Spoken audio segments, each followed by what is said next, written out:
इस खबर के प्रायोजक हैं एएस ब्रांडेड लॉट वाला, लाल क्वार्टर, कृष्णनगर, दिल्ली। एसोसिएशन जो कि जो भी हमारे बीच के जो भी अगर डिस्प्यूट्स होते हैं that would be sorted out by the Elder committee. पिछले 30 वर्षों में जो लास्ट चैम्बर भाई एक सेकेंड। पटियाला हाउस कोर्ट के नई दिल्ली बार एसोसिएशन के लिए प्रत्याशियों ने अपनी पूरी ताकत झोंक रखी है। यहाँ ऑनरेरी सेक्रेटरी के लिए तरुण राणा, सीनियर एडवोकेट तरुण राणा अपनी पूरी ताकत लगाए हुए हैं, उनका लगातार समर्थन मिल रहा है। उसी तरह से जो युवा प्रत्याशी जो मेंबर एग्जीक्यूटिव के लिए हैं एएफ फैजी, उनको भी यहाँ बहुत भरपूर समर्थन मिल रहा है। आप देख सकते हैं तस्वीरों में किस तरह से एएफ फैजी को यहाँ उनके समर्थकों ने पूरी तरह से विश्वास दिलाया, किस तरह से वो विक्ट्री साइन यहाँ बनाए हुए हैं। आप खुद ही सबसे सुनिए। पहले तो मैं नमस्कार करूंगा अपने आपके सारे व्यूअर्स को ये इस माध्यम से ये बताने के लिए कि हमारी ये जो बड़ी खूबसूरत कोर्ट है जिसका नाम पटियाला हाउस कोर्ट है, इस बार की जुरिसडिक्शन को कहते हैं नई दिल्ली बार एसोसिएशन। जैसे दिल्ली में हर डिस्ट्रिक्ट कोर्ट्स की जितनी भी डिस्ट्रिक्ट कोर्ट है सबकी अपनी अपनी एक बार है, और उन बारों में का काम क्या होता है, वो काम ये करते हैं कि जितने भी daily to daily affairs regarding to lawyers, regarding anything, एक एसोसिएशन फॉर्म करके किसी भी तरह के इशू को हमें हैंडल करना होता है। अब इस बार में सबसे पहले मैं अपने बारे में बताना चाहूँगा। मेरा नाम एडवोकेट एएफ फैजी है। मैं 2016 से मैं प्रैक्टिस में हूँ। मैंने जामिया मिलिया इस्लामिया से अपनी लॉ वकालत कंप्लीट करी है, और ऊपर वाले के शुक्र से मैं 2016 में जामिया लॉ फैकल्टी में भी सेक्रेटरी के पद मैंने होल्ड कर रखा है। अब यहाँ पर after 9 years of my practice मैं यहाँ पर नई दिल्ली बार एसोसिएशन में मेंबर एग्जीक्यूटिव का इलेक्शन कंटेस्ट करने जा रहा हूँ। आप सबकी, सारे दोस्तों के, सारे सीनियरों के आशीर्वाद की वजह से आज मैं काफ़ी खुश हूँ कि हाँ, मैं अपने सारे कैंपेन में जितनी भी मैं अपना मैसेज बताना चाहता था, क्या क्या करना चाहता हूँ, वो मैं अपनी तरफ से पूरी मेहनत कर रहा हूँ कि मैं वो मैसेज सब तक कन्वे कर दूँ। जैसे सबसे पहली चीज़, कुछ बुनियादी चीज़ें हैं जिसके बारे में मैंने सोचा है कि अगर मैं सिलेक्ट, सारे मेरे लॉयर फर्टर्निटी, मेरे सीनियर्स, मेरे कोलीग्स, मेरे फ्रेंड्स, मेरे जूनियर्स अगर मुझे सिलेक्ट करते हैं इस पोस्ट के लिए, मेंबर एग्जीक्यूटिव के लिए, तो मैं क्या क्या करना चाहूँगा। कुछ चीज़ें, बहुत सारी चीज़ें हैं। देखिए, मैं ये नहीं कहूँगा कि मेंबर एग्जीक्यूटिव कर बनने के बाद मैं कुछ बहुत बड़ी बड़ी चीज़ों का कोई प्रॉमिस कर सकता हूँ। हाँ, मगर मैं कुछ बेसिक चीज़ों पे ख्याल रखूँगा, जैसे कि एलसी अपॉइंट होते हैं, एलसी अपॉइंट यंग लोगों को हो, एक क्रिस्टल क्लियर फॉर्म हो जिससे यंग जनरेशन के लॉयरों को एलसी अपॉइंट हो सके। एक नए जनरेशन के जो भी लड़के लड़कियां जो भी मेरे अब आ रहे हैं यंग लॉयर्स हैं, उनके लिए ये है कि कहीं बैग रखने की व्यवस्था होनी चाहिए, कि क्योंकि बैग में लैपटॉप और दीगर इम्पॉर्टेंट एक्सेसरीज होती है हम वकीलों की, वो जिनके पास चेम्बर नहीं है वो अपना बैग कहीं रख सके सिक्योरली। सैनिटाइजेशन के ऊपर हमें बहुत फोकस करने की ज़रूरत है पटियाला हाउस में, बिकॉज यहाँ पर पेड़ पौधे बहुत अच्छे हैं, that is a good thing. मगर उसके साथ ही जैसे ही बारिश होती है उन पेड़ पौधों के पत्ते साफ, और जो रोडों पे पत्ते गिरे हुए हैं, जगह जगह जो झाड़ बन जाते हैं, उनके ऊपर प्रॉपर पेस्ट कंट्रोल होना चाहिए। यहाँ पे जैसे ये पटियाला हाउस कोर्ट का इंफ्रा हमारा पुराना इंफ्रा है, आज का नहीं, ये बहुत पुराना इंफ्रा है। ये बिफोर फ्रीडम, हमारे ये जो बिल्डिंग है ये बिफोर फ्रीडम है। इसके चारों तरफ जो वकीलों के चेम्बर्स बने हैं वो बहुत लिमिटेड स्पेस में हैं, तो हमें वहाँ पर किस तरह से ड्रेनेज की फैसिलिटी होनी चाहिए, किस तरह से पेस्ट कंट्रोल और किसी भी तरह की सैनिटाइजेशन का कौन सा चीज़ें ठीक तरीके से रन हो सके वो देखना है। यंग लॉयर्स के लिए मैंने ये सोचा है कि बैग रखने की व्यवस्था, जैसे मैंने पहले बताया, वो होनी चाहिए। यंग लॉयर्स के लिए किस तरह से वो अपने आप को वाईफाई सिस्टम, क्योंकि आज की डेट में जियो फाइबर या फिर एयरटेल फाइबर बहुत आसान से किसी भी तरह का इंटरनेट जो अवेलेबल है वो वायरलेस है।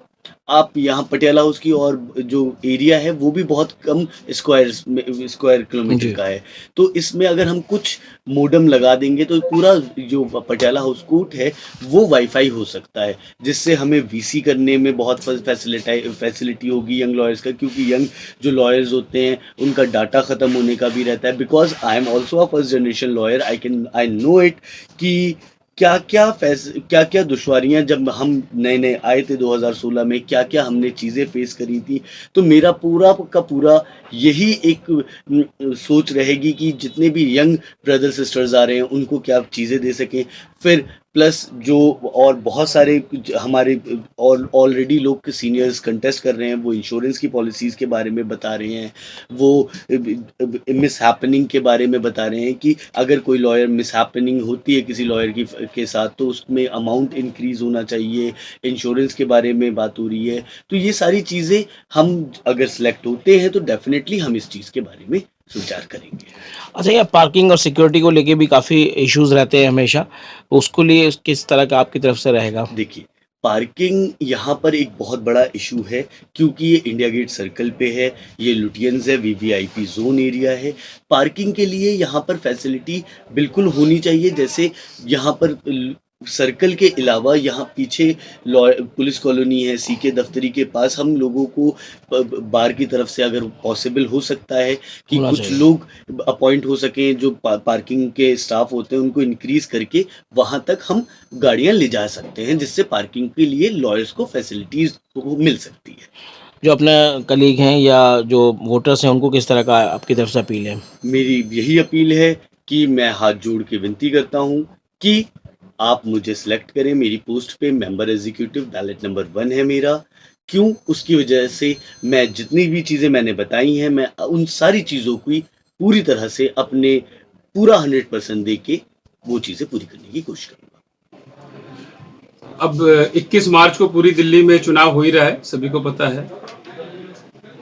ये वकीलों का चुनाव है और मैं सभी मेंबर से रिक्वेस्ट करूंगा और ये अपील भी करूंगा, तो आप जो अपना रिप्रेजेंटेटिव चुन रहे हैं तो एक ही चीज दिमाग में रखिए कि ये वकीलों का रिप्रेजेंटेटिव है, नोबल प्रोफेशन है। जब हम रोब्स पहनते हैं, आज 150 करोड़ की आबादी है और अगर हम उसमें प्रपोर्शन देखेंगे तो 10,000 पे एक एडवोकेट मिलता है। तो इस नोबल प्रोफेशन की गरिमा को, इस डिग्निटी को मेंटेन करना आप ही का काम। यहाँ इश्यूज क्या क्या है सर, पटियाला कोर्ट के अगर मान के चलें? अगर पटियाला हाउस कोर्ट की बात करें तो सबसे बर्निंग जो इशू यहाँ पर है वो ये है कि हमारा जो लास्ट चैम्बर बना था वो लगभग 30 से 35 साल पहले बना था और इस 30-35 साल के दौरान हमारे मेंबर्स की संख्या में कई गुना इजाफा हुआ है। पार्किंग बहुत ज्यादा प्रॉब्लम है। तो सबसे बर्निंग इशू ये है कि हम किस तरीके से ऐसे करें कि परिवार बढ़ गया है, जगह की ज्यादा जरूरत है। जो मेरी जानकारी में है वो एक ब्लूप्रिंट तैयार है एडिशनल स्पेस का। So we have to work tirelessly on that issue कि हम without disturbing the existing structure of the existing infrastructure of the Patiala House Court complex हम नया स्पेस जनरेट करें, जिससे कि जो हमारे आज कई गुना मेंबर्स बढ़ गए हैं उनको हम कैटर कर सकें। उसके अलावा पटियाला हाउस कोर्ट कॉम्प्लेक्स की बहुत सारी समस्याएं, हमारे चूंकि मेंबर बढ़ गए हैं तो बार रूम छोटे हैं, लेडीज बार रूम छोटे हैं, वॉशरूम्स की बात है, न्यू कॉम्प्लेक्स के अंदर हमारे फर्स्ट सेकंड फ्लोर पे टॉयलेट्स नहीं है, फिर इस तरीके की कई चीजें हैं, लेकिन these are the major issues. At last में अपील क्या करना चाहेंगे? अपील मैं सबसे ये करना चाहूंगा कि देखिए ये ना परिवार का इलेक्शन है, so we don't have to spread any negativity. यहाँ पर ना धर्म, जाति, क्षेत्र का कोई स्कोप नहीं है। हम ये इलेक्शन जो है ना हिंदू मुस्लिम करके या कोई और भावना पे नहीं लड़ सकते, क्योंकि जब हम रोब्स पहन लेते हैं तो we are all besides our caste, religion और क्षेत्रवाद, हम सब एक फैमिली का पार्ट है। तो सभी से यही कहूंगा, ये फैमिली इलेक्शन है और पॉजिटिव अप्रोच के तरीके से इस इलेक्शन को रखिए और ये फेस्टिवल है, enjoy the festival, don't spread any hatred feelings. जी, your good name? My name is Ankit और हम फैजी भाई के साथ हैं। हम करीबन 5 साल से फैजी भाई को जानते हैं। काफ़ी ही डायनामिक, यंग और बड़े ही एनर्जेटिक पर्सनालिटी हैं और उनके साथ भी हम इसीलिए जुड़े हैं। वो बहुत मतलब सबके लिए ही सोचते हैं, मतलब he is very good, very efficient person for this post और आगे भी उनको गुड लक है कि और अच्छे अच्छे पदों पर वो रहें। करीम भाई क्या कहना चाहेंगे फैजी भाई के बारे में? देखिए फैजी भाई एक तो फर्स्ट जनरेशन लॉयर हैं, जो फर्स्ट जनरेशन लोगों का, लॉयर्स का दुख समझते हैं और फैजी भाई इजीली अप्रोचेबल हैं, इजीली एक्सेसिबल हैं। पटियाला हाउस में किसी भी यंग लॉयर को कुछ भी समस्या होती है, फैजी भाई उसके लिए खड़े रहते हैं। इवन यहाँ तक कि वो अपने चैम्बर में जगह तक देते हैं किसी को, लोगों को काम करने के लिए। तो फैजी भाई का तो ऊपर वाले की कृपा से मेंबर एग्जीक्यूटिव कंफर्म है उनका, और सीट निकली हुई है उनकी। फिर भी क्या कहना चाहेंगे वोटर से आप? वोटर से यही अपील है, देखिए फैजी भाई क्लियर कट उनकी सीट है, तो आप अपना वोट वेस्ट ना करके फैजी भाई को जिताएं। Vote and support and elect please. Thank you so much. जी जी, मेरा नाम अमित सिंह है। मैं इतना कहा जो फैजी भाई जो हैं और पटियाला हाउस कोर्ट वो बहुत सपोर्ट करते हैं न्यू जनरेशन लॉयर्स के लिए। जैसे मैं खुद न्यू जनरेशन लॉयर हूँ, उन्होंने मुझे खुद कहा कि आप आइए हमारे साथ काम करिए, सीखिए, यहाँ तक कि जो नहीं आ रहा हमसे पूछिए। तो हम तो यही प्रे करेंगे कि गॉड से कि उनका सिलेक्शन हो जाए और मेंबर्स। देखिए, मेरा नाम मोहम्मद आसिफ है और मैं फैजी साहब के साथ लगभग 2 साल से जुड़ा हुआ हूँ। तो फैजी साहब सिखाने के लिए ये समझ लीजिए कि बिल्कुल भाई की तरह समझाते हैं, बिठा के समझाते हैं। कोई दिक्कत आती है तो बिल्कुल समझाते हैं अच्छे तरीके से। बहुत कोऑपरेटिव आदमी है और इनको सपोर्ट करते हैं बिल्कुल भाई की तरह। बहुत अच्छे सपोर्टिव आदमी है, बहुत सपोर्ट करते हैं काम में। गुड जी, क्या कहना चाहेंगे? सर, फैजी साहब के बारे में जितना कहा जाए उतना कम है। हमने 2018 में अपना कॉलेज ज्वाइन करा, 23 में ख़त्म करा, तब से फैजी साहब के साथ हैं। और बहुत ऐसे आए थे बिल्कुल कि कुछ नहीं आता था, छोटे भाई की तरह हमें रखा, उंगली पकड़ के सिखाया कि कैसे कचहरी में चला जाता है, कैसे लोगों से बात करी जाती है। तो फैजी साहब जैसा आदमी जो इतनी बड़ी शख्सियत है, हमारे लिए तो बहुत ही बड़ी शख्सियत है। वो कंटेस्ट कर रहा है तो वो जीत चुका है पहले ही, और हम तो ये मान चुके हैं कि वो जीत गए हैं। हो सकता है आज रात को हम जश्न भी मना लें। वोटर से किस तरह की अपील है आपकी? सर, वोटर से यही अपील है, बिल्कुल भी ना भटकें, अपना दिमाग सीधा, बिल्कुल अपना दिमाग खुद इस्तेमाल करें। फैजी साहब की तरफ ये देखें कि बिल्कुल अपने भाई की तरह हैं और इलेक्शन जीत रहे हैं। जीतते हुए ही कैंडिडेट को जिताया जाए, क्योंकि यही माना जाता है, दुनिया का भी यही कहना है कि उगते हुए सूरज को सलाम करा जाए तो ज़्यादा अच्छा है। तो फैजी साहब जीत रहे हैं, उन्हीं की तरफ चला जाए तो ज़्यादा बेहतर है वोटर के लिए भी। बहुत गुड। फैजी सर एक बड़े भाई के तरीके से ट्रीट करते हैं, फर्स्ट जनरेशन है, और आज के टाइम में बहुत सारे वकील ऐसे हैं जो फर्स्ट जनरेशन है, उनको नहीं पता है कि कैसे क्या करना है, किस दिशा में जाना है, या पैनल्स वगैरह कैसे अप्लाई करने, कुछ भी नहीं पता होता। मुझे भी नहीं पता था जब मैं 2022 में इनके पास आया था, और आज बहुत सारी चीज़ें पता है, और वो हर एक चीज़ में साथ खड़े होते हैं, साथ ही हमें बताते हैं कि ये क्या चीज़ कैसे करनी है। जी सर, किस तरह की सपोर्ट है फैजी जी के लिए? बहुत अच्छी सपोर्ट, इधर थोड़ा सा घूम जाइए। और निश्चित तौर पे वो जीतेंगे। और ए फैजी साहब ने जो अपने सीनियर से सीखा है वही अपने जूनियर्स को उन्होंने पास किया है, और वो जैसे सपोर्टिव ऊपर थे वैसे ही कोऑपरेट नीचे करते हैं, और उन्हें ऊपर वालों की पूरी सपोर्ट है और नीचे वालों को पूरा प्यार है, जिसका उन्हें बेनिफिट जरूर मिलेगा, और वो 200% जीतेंगे और हमारी बेस्ट विशेष। गुड।